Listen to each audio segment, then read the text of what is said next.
When it comes to great factions in professional wrestling, it is hard to look past the New Day because for a decade, this trio has seen unprecedented success and has always remained a solid unit despite wedge drivers. Despite the wedge drivers, they have stuck together. And as promised by Raw General Manager Adam Pearce, the WWE will be celebrating 10 years of the New Day on an upcoming episode of Monday Night Raw. And it's my great joy to chat to one of the members of the New Day, the 2021 King of the Ring and multi-time Slammy Award winner, Xavier Woods. Woods, good to chat, Oh, man. hey, you got the Slammies in there. That was one of the things we got to pick. You know what? Hold on. Let me just real quick. Hold on a second.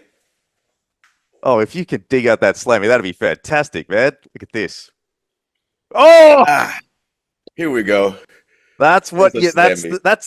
That's the stuff. And you know what? Look at that. That is sensational. And this is why you guys have been one of the longest existing teams in the history of this business. I mean, you're in the same airspace as teams like Demolition, the Legion of Doom, the British Bulldogs, and you've also stuck by each other through thick and thin. There's never been like a New Day Wolfpack or anything like that, man. You've always been together. And what do you reckon is the reason for the longevity? Well, I do want to say one thing. You say we're in the same breath as these other tag teams. I'm gonna say we're the most decorated tag team in the history of WWE, with the longest tenure without any sort of hiccups or offshoots or anything like that. So I mean, kind of objectively, we're the best. Just saying. Just saying. If Flair's the best because he got 16 title reigns, then I think we're, at the top of the list. But that longevity, I think that comes from everybody on the team focusing on what's best for the team. That's always been the objective, and it hasn't ever been, oh, well, I need to do X, Y, and Z so that I can then become king of the ring. That's a secondary objective to what is this going to do for the team? And if everything that we're doing is being put in for the team, then I will eventually reach my objective. There's a story, a bunch of teachers blew up balloons and they had the kids in their class write their name on them. They threw them into the hallway and then they said, okay, you got 5 minutes, go and find your balloon. A couple of the kids found their balloon at the end of the 5 minutes, but most of them couldn't even almost find it. They put all the balloons back in the hallway and they said, now, first balloon you pick up, find the person it belongs to. You got 5 minutes. They were done in 2 minutes. Moral of the story is trying to only find your happiness in life, you might find it, but there's a chance that you won't. But if you find somebody else's, which you can definitely do, and you find who it belongs to and you help them get that goal, then everybody's going to find it. And so that idea is why we have had so much longevity and so much success. And you mentioned that power of positivity, which has been something that has been throughout you guys over the past decade or so. And it's even spread outside of the ring because your success has jumped beyond the ring. I mean, we've seen the Booty-O cereal. I've seen that in supermarkets and stuff here in Australia, man. Yeah. It's cool. You guys had the Feel the Power podcast. You've been guests on TV shows. And of course, you were even DLC characters in Gears of War back in the day. So, I mean, like all of these accolades outside of wrestling, what does all that mean to you?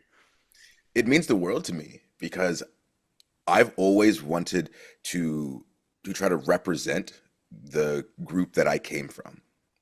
So the the nerds, to say it outright, the video game nerds, the anime, comic book nerds, to show like, hey, there's one of us is here and it's loud and proud. And so to then be recognized for doing that and getting the chance to be in these other things that necessarily don't have anything to do with wrestling, but that group acknowledges, hey, we know that you're one of us and we want you in our product.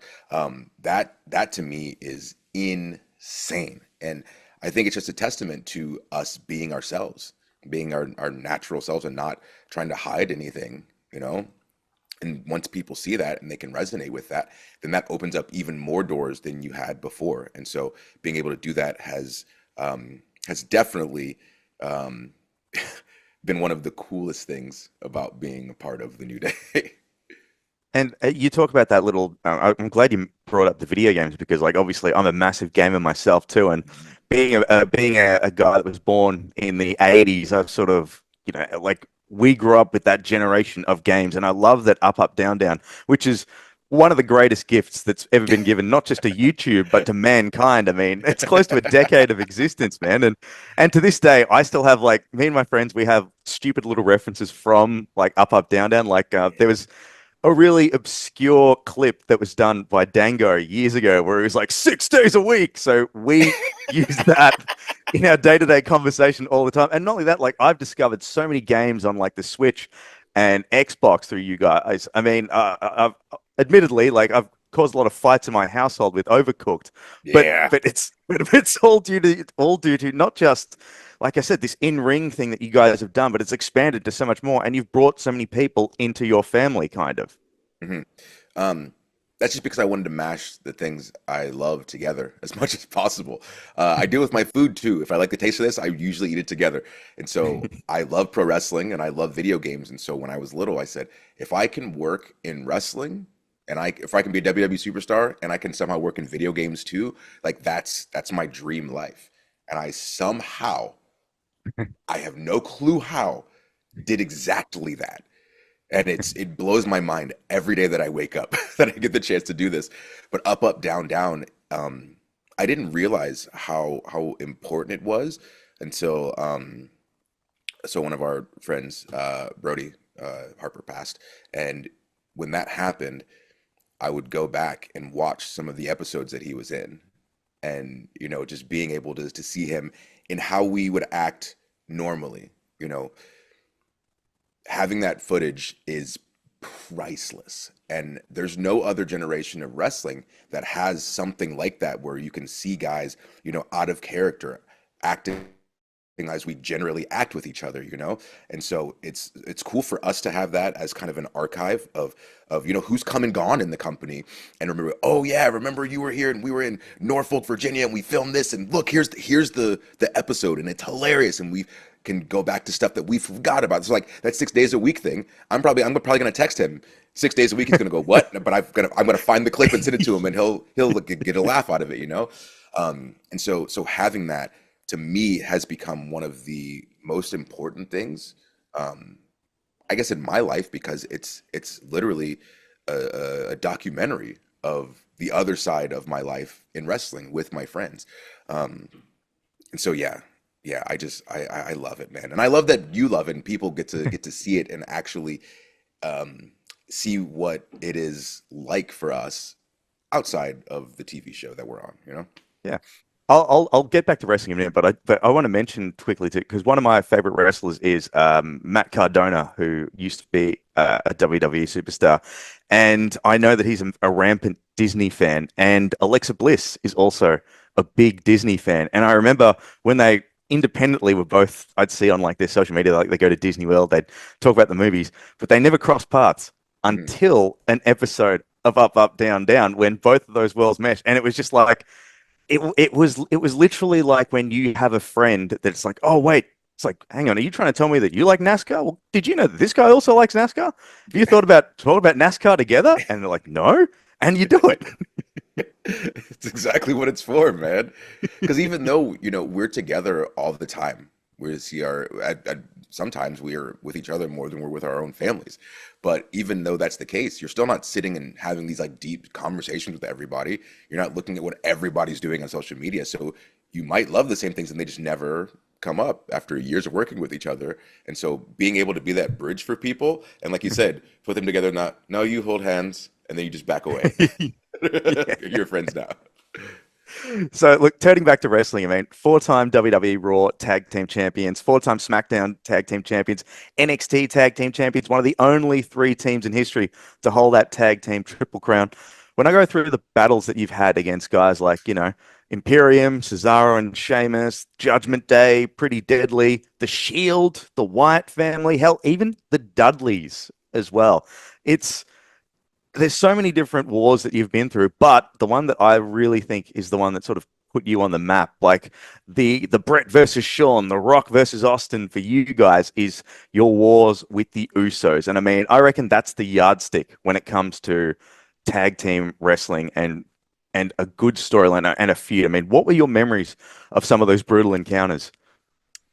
So it's interesting because we had fought them 4. So I feel like when we first encountered the Usos, um, it was good. The matches were great. We had great chemistry, but it didn't pop off like it did the next time that we encountered the Usos when they had a shift, when they no more face paint and they're what they are now, more I guess we'll say bloodline Uso. Mhm. Um, but at that time, we were on a rise and they were on a rise, but it was kind of like at a plateau, I guess. So us meeting each other at that moment in time was perfect for all of us because then it became a situation where they believe they're the best and they've got evidence and we believe we're the best and we also have evidence. So now we there's no choice but to fight. Um, and so to be able to go back and forth with those guys really helped us hone in on who we were, and I think it helped them hone in even more on who they were. So being able to have those battles over such a long period of time too, and have the matches be so different, and to be able to work hard enough to earn the right to be in a Hell in a Cell match, that man, because they're not just handed out. It's not like candy in a Pez dispenser. Like not Yeah. everybody gets to be in a Hell in a Cell match. I luckily have been able to be in two. I got to face Bobby Lashley in one. Didn't feel great, but I put him through a table that one time. Um, but being able to have that Hell in a Cell match and put the level of violence into it that we were able to put into it, I think I think was a really good thing for tag team wrestling. I think it was a really good way to cap off that chapter of New Day Usos, and definitely made all of us better for being through it. So we talk about, your success as the tag team, but there's also been a lot of single success for the group. I mean, you became King of the Ring a few years back, as I mentioned. You joined a list of greats to do it, like Bret Hart, Stone Cold Steve Austin, Kurt Angle, Booker T, and I can't even forget Wade Barrett either. But what Right? did that what did that accolade mean to you for King of the Ring? Because I know you were really a big proponent of bringing it back. Yeah, huge. To the point where if you go back and watch footage during King Corbin's reign, even though I could not stand him, I would always respect the crown, no matter what on TV. There's footage of this. Um, and let's not forget King Mabel. King Mabel was fantastic. Of course. Um, but King of the Ring to me, it it was the coolest thing. So obviously watching wrestling as a kid, there's so many different aspects of it. And people love the Royal Rumble, people love Survivor Series. For me, it was, bro, there's a tournament, and as a kid, tournaments were my life. I played card games, like Magic the Gathering, so we're running tournaments. I was an amateur wrestler, so we're running tournaments. I'm playing fighting games, so we're running tournaments. I play DDR and we're running tournaments. So to me, I understand the tournament format and I live and die for it because when you win a tournament, that's something no one can take from you. And then as I got older and understood more about wrestling, I figured if I can win King of the Ring, which I've won it all my life, I can bring it back, I can win it. That means that I'm figured in for at least a year, no matter what, because you have to. That's how I'm gonna win. And then what happened, and now we're on to something else. So It's pretty funny. my plan maybe didn't work like I thought it was going to. It's It's fine. pretty I'm not hurt. It's funny you mentioned King of the Ring because, like, to me, when you think King of the Ring 1996, everyone thinks Austin versus Austin winning. For Mhm. me, as an only child in 1996 growing up, I remember that it was sponsored by Sega Saturn and thinking to myself, "Oh my God, Saturn's on the blimp! I love it, I love it." But Yes. I actually but are they over here? I have so there was a year that I think it was Final Fantasy X sponsored the Rumble. yes, yeah. Yeah, I think I have that ticket somewhere because I went to that show. It was in Atlanta, I'm pretty sure. And then Royal Rumble, or no, no, no, there was Mania. I got to be a part of a Final Fantasy sponsorship thing where we're dressing as Final Fantasy characters. So like I have a picture of the ticket of it being sponsored by Final Fantasy, and the next time Final Fantasy sponsored something, it was with me, and I was just like, here we go. Yes. Oh man, that is so awesome. Look, Woods, you've been very generous with your time, man. I really look forward to the 10-year celebration of the New Day on Monday Night Raw, and it's been an absolute pleasure to chat again. And hopefully, we can have a face to face and catch up in person down the road and just shoot the breeze, man. But it's been an absolute joy, and all the best, man. Hey, Nim's great to see you, man. And yes, hopefully we get that talk. I'll come to Australia. It'll be fine. We'll have them send me. Yeah, we'll get your people to talk to my people. It'll be fine. All right.